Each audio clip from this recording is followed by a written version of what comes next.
जय श्री राम दोस्तों। स्वागत है आप सभी का आपके अपने YouTube channel the voice of Sanatan में।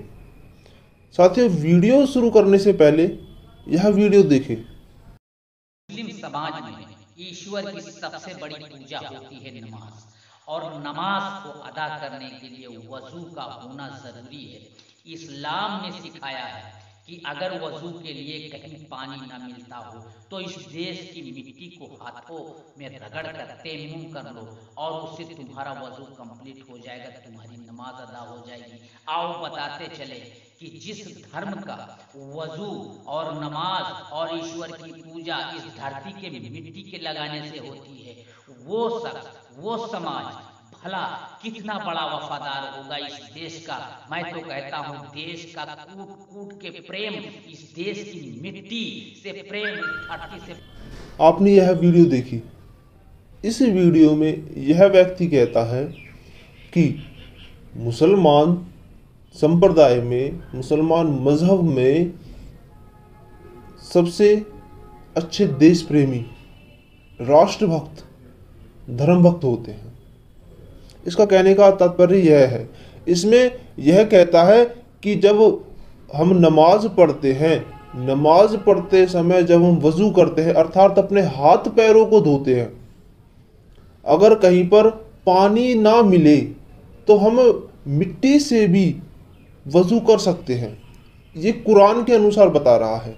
इसने कहा है, इस व्यक्ति ने, कि यह कुरान में लिखा हुआ है, यह इस मजहब के लोग बताते हैं, कहते हैं। और फिर कह रहा है कि देखो कितनी अच्छी देशभक्ति है, जो अपनी मिट्टी से इतना प्यार करता है, अपनी मिट्टी को ऐसे अपने पूरे शरीर पर मलता है। सोचो वह कितना बड़ा देशभक्त होगा, वह कितना बड़ा राष्ट्रभक्त होगा। सही बात है, होना भी चाहिए, देशभक्त होना चाहिए, राष्ट्रभक्त होना चाहिए, इसमें कोई संशय नहीं है, होना चाहिए। लेकिन अब इस मूर्ख को कौन समझाए? जब यह कुरान लिखी जा रही थी, आज से लगभग 1450 वर्ष पहले, उस समय अरब कंट्री में पानी नहीं था।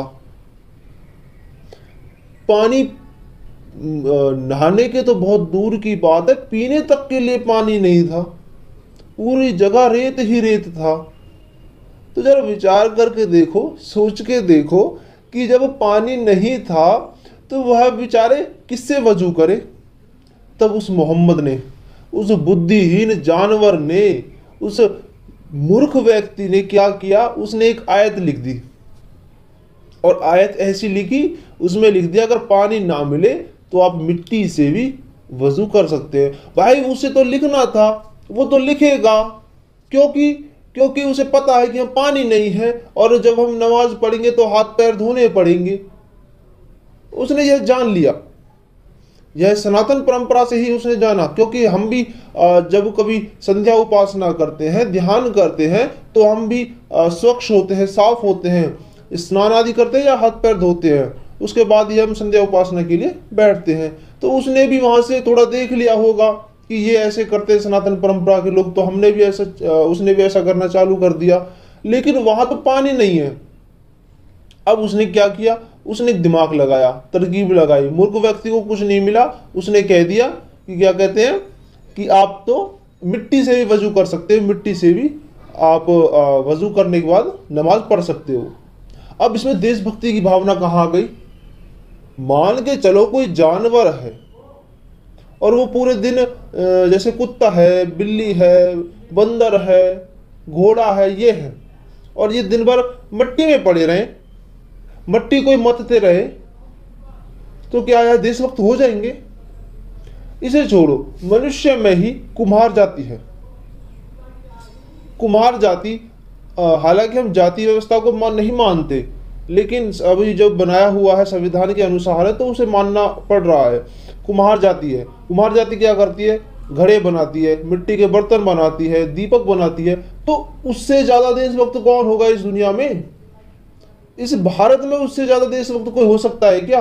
अरे वो तो दिन भर ही मिट्टी में ही रहता है, मिट्टी में ही सब कुछ करता है, तो उससे बड़ा देशभक्त होगा?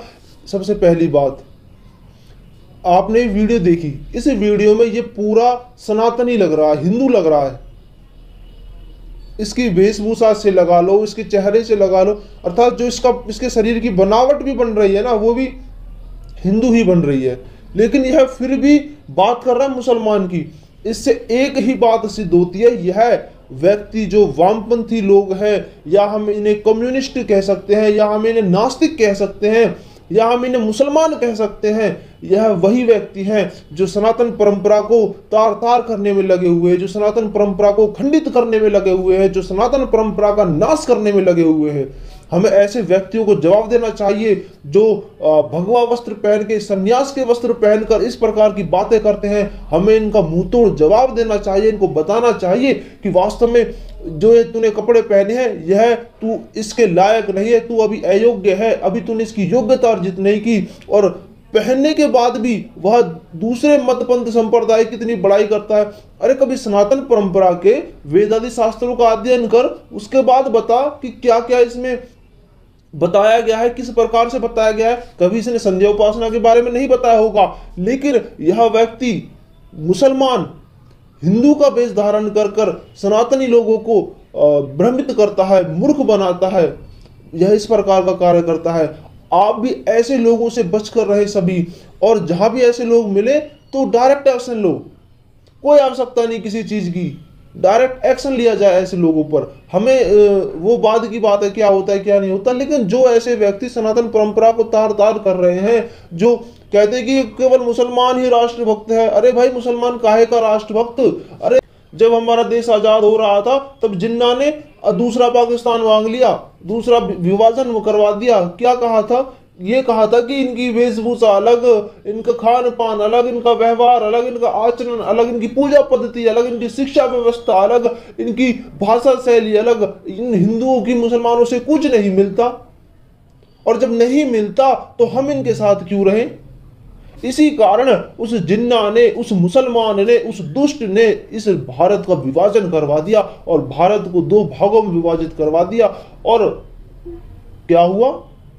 एक पाकिस्तान बन गया। केवल इसी कारण, अगर यह मुसलमान देशभक्त होते तो वह विभाजन कभी ना होता। वह जो हमारा राष्ट्र से एक पार्ट, एक हिस्सा, एक भाग कटकर चला गया, वह कभी ना कटता, और आज हम उसी तरह रहते जिस प्रकार से पहले जब हमारा राष्ट्र पराधीन था, अधीन था, तब था, उसी प्रकार हम अब भी रहते। तो यह जो लोग हैं, यह वामपंथी लोग, मुसलमान लोग, कम्युनिस्ट लोग, इनको एक ही विचारधारा में रख लो।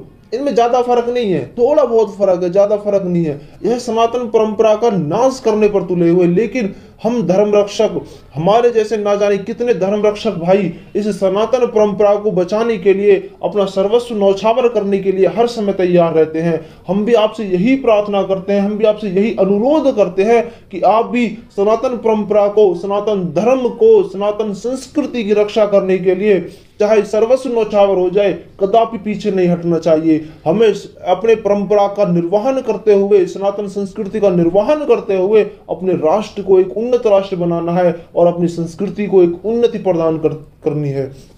क्योंकि कोई भी राष्ट्र तब तक पराजित नहीं होता तब तक वह अपनी संस्कृति और मूल्यों की रक्षा कर पाता है। यह चाणक्य जी कहते हैं, और इसी बात का हमें अनुसरण भी करना चाहिए। क्योंकि राष्ट्र तभी पराधीन होता है, राष्ट्र तभी अधीन होता है जब वह अपनी संस्कृति से विमुख हो जाता है, अपनी शिक्षा सभ्यता से विमुख हो जाता है। इसलिए हमें भी अपने संस्कृति को, अपनी शिक्षा सभ्यता को पुनः धारण करना होगा, पुनः हमें सनातनी बनना होगा। जिस प्रकार श्री राम, श्री कृष्ण, वीर हनुमान थे, हमें भी उन्हीं के पद चिन्हों पर चलना होगा। तभी यह राष्ट्र इन मुसलमानों को वंचित कर पाएगा, तभी इन वामपंथियों से हम अपने राष्ट्र की रक्षा कर पाएंगे। इन कम्युनिस्टों से, इन ईसाइयों से, इन आदि सभीयों से हम अपने राष्ट्र की रक्षा कर पाएंगे। अगर हम ऐसा कर पाए तो हमारी आने वाली पीढ़ियां अपना सुखमय जीवन बिता पाएंगी, धर्म का उनके लिए मार्ग प्रशस्त हो पाएगा, धर्म की एक सीढ़ी बन पाएगी। अगर हम ऐसा नहीं कर पाए तो वह भी हमारी ही तरह धर्म के बारे में सोच कर, धर्म के अभाव में घुट घुट कर मर जाएगी। इसलिए हमें तो नींव बनानी ही है। और हम सभी नींव बनाकर ही जाएंगे। हम आपसे भी यही अनुरोध करते हैं कि नींव तो बना के ही जाओ, चाहे भवन तैयार ना हो लेकिन नींव तो अवश्य बनाओ, जो हमारी आने वाली पीढ़ी हम पर गर्व करे कि वास्तव में हमारी जो पहली पीढ़ी गई है वो नींव बना कर गई है। आशा है कि आपको यह वीडियो पसंद आई होगी। वीडियो पसंद आई है तो वीडियो को लाइक करें, शेयर करें और चैनल को सब्सक्राइब भी करें।